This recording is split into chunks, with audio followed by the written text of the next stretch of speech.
포승줄이 손목에 닿던 날, 사내는 아무 말도 하지 않았다. 관아 마당 한복판, 구경꾼들이 담장 너머로 목을 빼고 있었다. 포졸 둘이 사내의 팔을 붙잡고 섰고, 원님은 높은 자리에서 문서 한 장을 내려다보고 있었다. 서슬이 시퍼런 도포 소매가 바람에 한번 펄럭였다. 내가 강막동이냐? 사내가 고개를 들었다. 그렇습니다. 세자를 숨겨줬다는 죄로 내가 이 자리에 섰다. 할 말이 있느냐? 구경꾼들 사이에서 작게 웅성거리는 소리가 났다. 누군가 혀를 찼다. 아낙네 하나가 아이 눈을 손으로 가렸다. 막동은 입을 다물었다. 그 사람이 그 자리까지 오게 된 이야기는 봄부터 시작해야 한다. 강막동은 한양 서쪽 외곽, 목수일로 먹고 사는 사람이었다. 솜씨가 특별히 좋다는 말도, 남들보다 빠르다는 말도 들어본 적은 없었다. 그냥 성실했다. 비가 와도 나갔고, 바람이 불어도 나갔고, 일이 없는 날에는 연장을 갈았다. 처와 어린 딸이 있었고, 남의 것을 탐낸 일이 없었다. 그해 봄, 막동은 궁 외곽 담장 보수공사에 자벽으로 불려갔다. 큰 공사가 아니었다. 무너진 담 한 켠을 쌓아 올리고 낡은 문짝 하나를 고치는 일이었다. 사흘이면 끝날 것이었다. 첫날 저녁, 막동은 짐을 챙기다 낡은 창고 뒤편에서 사람을 발견했다. 15은 됐을까. 행색이 허름했으나 눈빛이 달랐다. 손이 떨렸고 발이 맨발이었다. 다리에는 긁힌 자국이 있었다. 누구냐? 아이는 대답하지 않았다. 막동은 한번 둘러봤다. 어두웠고 아무도 없었다. 그는 들고 있던 밥 보따리를 아이 쪽으로 밀었다. 먹어라. 그게 전부였다. 이튿날 아침, 아이는 없었다. 막동은 다시 담을 쌓았다. 일이 끝나고 사흘 뒤, 막동이 집에 포졸이 왔다. 처음엔 물어보기만 했다. 공사 현장에 있었느냐?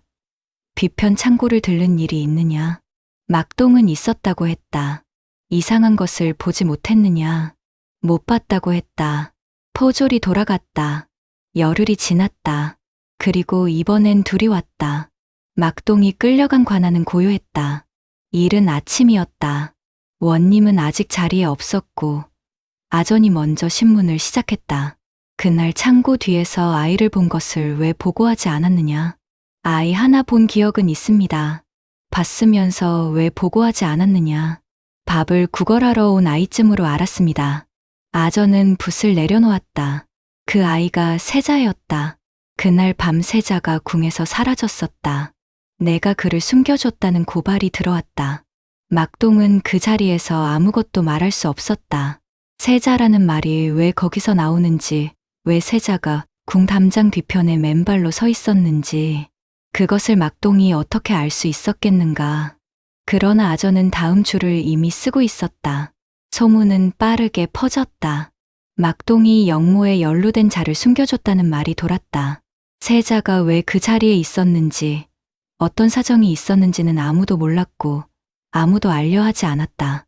사람들은 그저 세자를 숨긴 목수가 있다는 말만 들었다. 막동의 처는 이웃집 안악에게 말을 걸었다가 문전박대를 당했다. 딸아이는 서당 앞에서 돌아왔다. 막동의 연장이 놓인 헛간에 누군가 밤에 돌을 던졌다.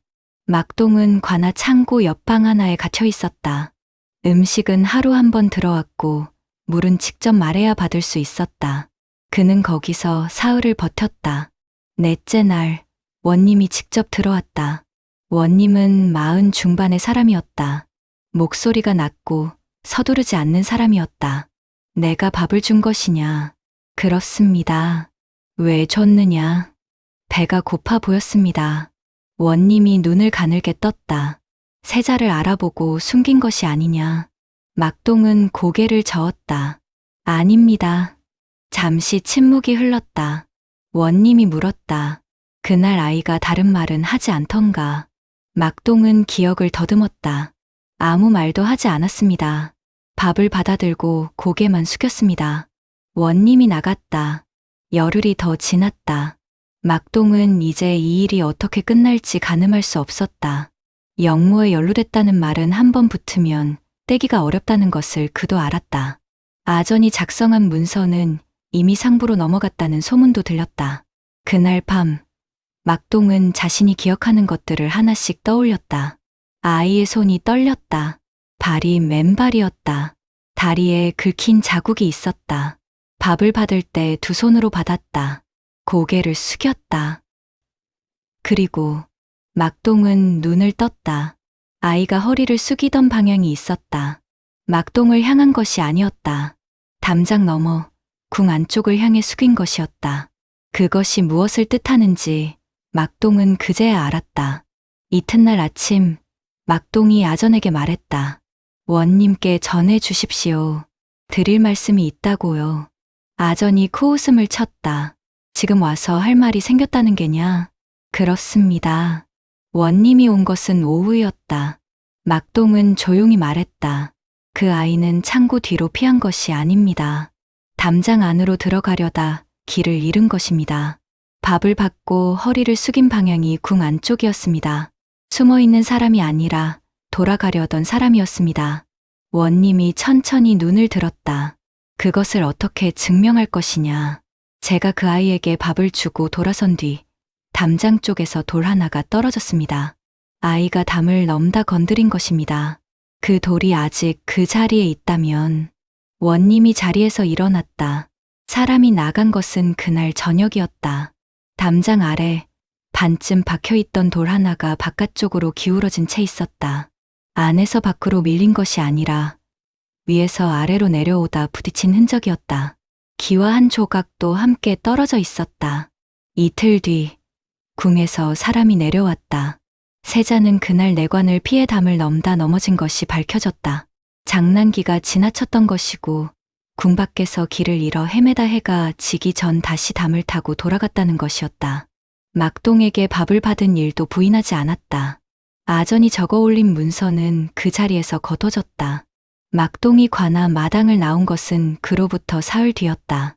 포승은 없었다. 원님이 대문까지 따라 나왔다. 억울했을 것이다.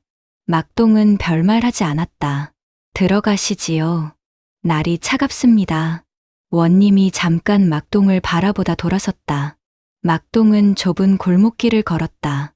처마 밑에 처와 딸이 서 있었다. 딸이 달려왔다. 막동이 아이를 받아 안았다. 그것이 전부였다. 이웃들이 하나둘 문을 열고 고개를 내밀었다. 아무도 말하지 않았다. 막동도 말하지 않았다. 헛간에는 연장이 그대로 있었다. 몇 해가 지난 뒤였다. 한양에서 큰 행차가 내려왔다.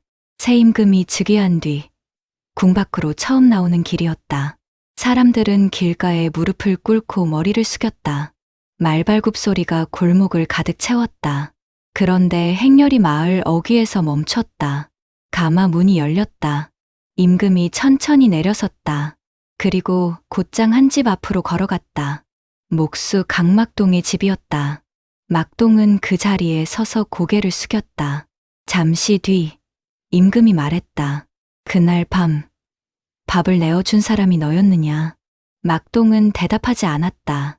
그저 고개를 더 깊이 숙였다. 임금이 웃었다. 나는 그날 이름도 밝히지 못했다. 잠시 침묵이 흘렀다. 그러나 배고픈 사람에게 밥을 준 일은 나라에서도 잊지 않는다. 임금이 돌아섰다. 그날 이후 막동의 집 앞 골목에는 누구도 돌을 던지지 않았다. 다음 날 아침 막동은 일을 나갔다. 그렇게 이야기는 남았다.